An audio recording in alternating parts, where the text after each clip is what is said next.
Assalamualaikum warahmatullahi wabarakatuh. Nama saya Muhammad Azmi Adzikri dari kelas Malam Teknik Sipil. Ya, di sini saya akan mempresentasikan bab 3, mendesain proposal penelitian dan proposal kegiatan, disusun oleh Muhammad Azmi Adzikri. NIM saya 21220031, jurusan Teknik Sipil. Proposal adalah dokumen berisi rancangan yang dibuat untuk mengusulkan suatu kegiatan yang akan dilakukan. Kegiatan tersebut dapat berupa bisnis, pengajuan dana, kegiatan, proyek, maupun penelitian.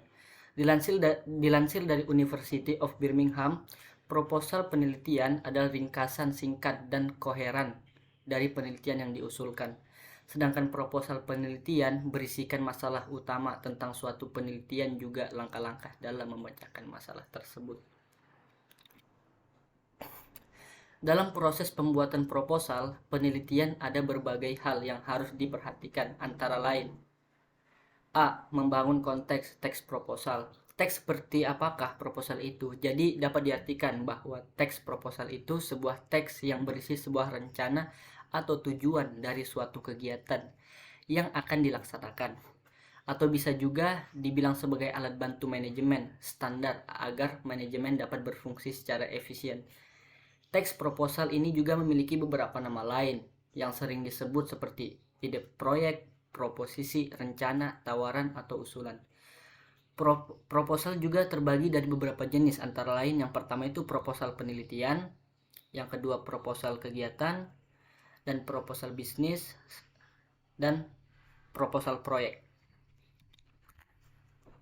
Dalam hal ini kita akan lebih banyak mempelajari tentang proposal penelitian dan proposal kegiatan.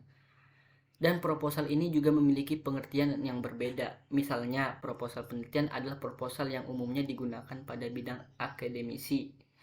Misalnya proposal penelitian untuk skripsi, tesis, riset, pengembangan, dan lainnya. Proposal ini diajukan sebagai kegiatan penelitian. Sedangkan proposal kegiatan yaitu proposal untuk melakukan suatu kegiatan. Proposal ini biasanya berisi rencana kegiatan baik individu maupun kelompok.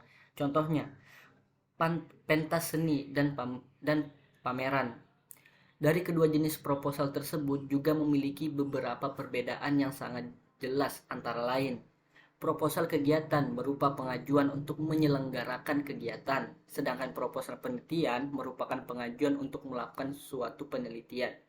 Proposal penelitian memuat metode penelitian, sedangkan proposal kegiatan tidak memuat bagian tersebut. Proposal kegiatan memiliki rincian pembiayaan kegiatan, sedangkan proposal penelitian tidak. Proposal kegiatan yang menggunakan landasan teoritis, sementara itu proposal penelitian menggunakan landasan teoritis dan hipotesa.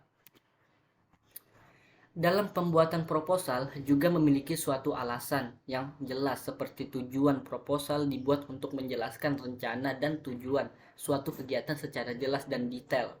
Selain itu, dalam proposal biasanya juga terdapat rincian mengenai dana yang dibutuhkan dalam pelaksanaannya. Pemahaman tentang pembuatan proposal tentu sangat dibutuhkan oleh orang-orang yang bergelut, khususnya di dunia pendidikan dan dunia kerja. Proposal ini juga salah satu yang sangat dibutuhkan bagi mahasiswa, karena ini termasuk syarat bagi mahasiswa untuk menyelesaikan S1-nya. Kenapa? Karena setiap mahasiswa tingkat sarjana S1 pasti melakukan yang namanya skripsi, dan dalam runtunan penulisan skripsi tersebut terdapat salah satu bagian yang sangat penting, ialah seminar proposal skripsi. Seminar proposal dalam kurung sempro skripsi dilakukan jika mahasiswa yang bersangkutan telah siap untuk seminar proposal, baik secara teknis maupun non-teknis. Itulah kenapa kita sebagai mahasiswa sangat penting untuk mengetahui cara pembuatan suatu proposal apapun. Adapun beberapa contoh penelitian yang harus diawali dengan proposal yaitu skripsi, tesis, dan disertasi. Dan ketiga contoh tersebut merupakan tugas akhir yang juga sebagai syarat untuk menyelesaikan suatu gelar.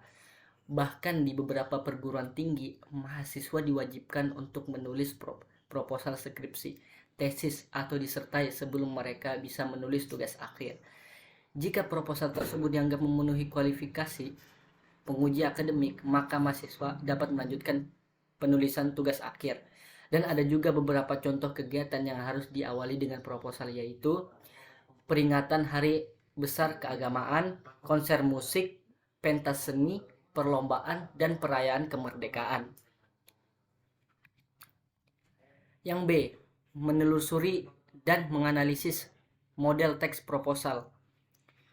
Hal penting yang hendaknya Anda perhatikan dalam pendesain proposal sebagai genre makro adalah bahwa seluruh isi dan gagasan dalam proposal seharusnya disampaikan dengan bahasa Indonesia yang baku. Selain itu, proposal hendaknya disusun dengan struktur teks yang tepat, yang tahapan-tahapan di dalamnya direalisasikan dengan genre mikro yang tepat pula. Sebelum kita masuk untuk proses pembuatan sebuah proposal penelitian dan proposal kegiatan, sebaiknya kita mesti menelusuri hal tersebut. 1. Penelusuri model teks proposal penelitian. Dalam menelusuri suatu teks proposal, kita diharuskan untuk mengetahui unsur-unsur yang terkandung di dalamnya, dan proposal penelitian juga memiliki sebuah struktur antara lain. Yang pertama, halaman judul, latar belakang masalah, rumusan masalah, batasan masalah, tujuan penelitian, manfaat penelitian, landasan teori dan metode penelitian, kerangka penulisan laporan, dan daftar pustaka. Seperti contoh yang dapat kita ambil dari sebuah proposal penelitian yang sudah ada tentang peranan ketersediaan eceng gondok, H. chronia crassipes pada bagian air dalam menurunkan beberapa parameter pencemar di Sungai Citarum, Waduk Saguling. Dari proposal ini kita juga bisa menentukan struktur yang terdapat di dalam, antara lain terdiri dari 1. Halaman judul, 2. Pendahuluan yang terdiri dari latar belakang penelitian, rumusan masalah penelitian, tujuan penelitian, ruang lingkup penelitian, dan hipotesis. 3. Landasan teori dan tinjauan pustaka. 4.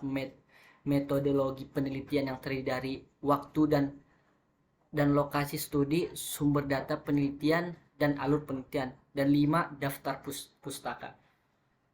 Terima kasih dari saya, Muhammad Azmi Adzikri. Assalamualaikum warahmatullahi wabarakatuh.